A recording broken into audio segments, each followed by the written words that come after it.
Calendaring in Schoology is different for everybody because every staff, student, and parent belongs to different groups and different courses.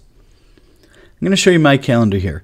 If I go from my home screen over to calendar, you can see that I have 50 calendars right here. I belong to quite a few things. So I have all the tech courses that I'm doing, my test section, but I also have every building I belong to, every group for every building and all this stuff. So I have quite a bit. If I want to turn certain calendars on, I can click on them.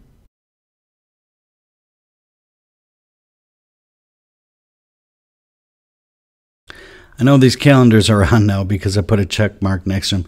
You won't have 50 calendars. I really doubt that. That's just a unique scenario of being me. If I want to add an event to a day, I simply click on the plus symbol in a cell. And by default, it knows I want to add an event. I can always put an end time.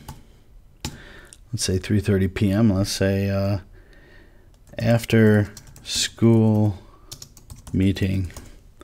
And in here I can do some description with it. And you know that we have all these rich text editing features where I can do subscripts, superscripts. I can even do equations and symbols.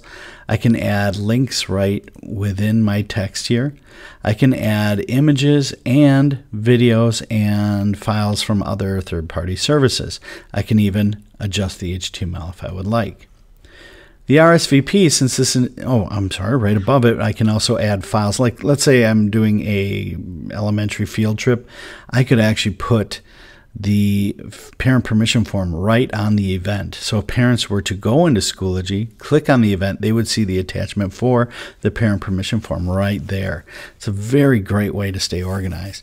I can also attach links, resources, and an audio and video recording.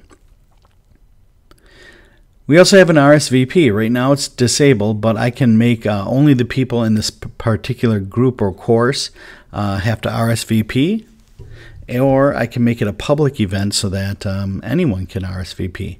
But right now it's going to be published just to my calendar because it says me down there, and that's not really helpful if I'm doing an after-school meeting. So what I'm going to do down here is start typing in the name of some of my courses or groups. Either way, it doesn't matter. And I can do multiple ones. If I want to go even more quickly, I can type in browse and get a whole bunch of them right there. That's everything I belong to. That's why there's 50 groups for me. So when I'm done, I'm going to hit create. And you're going to see that this after-school meeting was published in 2 places because I put it to the District Technology 101 group and I put it to the Tech Mentor group. What I'm going to do now is say, oh, I don't want that. I want to delete it. So I can view the item, and that just gives me a whole list of things. If I had a lot of attachments and things like that and comments to it, they'd all be right here. But right up here, I can delete that item. Let me click delete.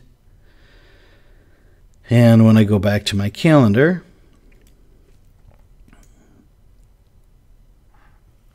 you can see that it's gone for just that group. If I want to delete it from this group, I can actually go in here and edit item. This allows me just to change it. So it's kind of weird. You want to go into view item to delete it. Oh, and delete. I actually just go to view item because I can edit and delete it right from there.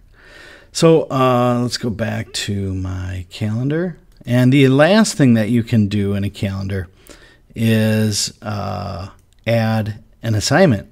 So if I click on assignment, now I get my typical assignment creation things and to where I'm going to post it. I know teachers that create assignments here and then they show up in their materials because they're more comfortable in the calendar environment. And that is totally fine. Nothing, this is not better or worse. It's just another workflow. If you like working in calendars, you can definitely make your assignments in this area. Lastly, the import and export down here, stay kind of away from them unless you're very bold. These, you can import your Google Calendar from a URL, but it will not sync. So if you change something on your Google Calendar, it will not show up here. It is a flat file that it's uploading. So I learned that the hard way. Until Schoology builds in Google Calendar syncing, I would stay away from even the thought of trying to do that. It's going to be up to you where you like to build your calendars. In Google Calendar, you have to have kids subscribe to it and stuff and make sure. In Schoology, what's nice is when they log in, they see what you've built for them in your course. I tend to lean towards using Schoology for assignment and event dates. But let me know what you feel. Let me know what your experiences are, because you guys are in the field and I'm learning from you.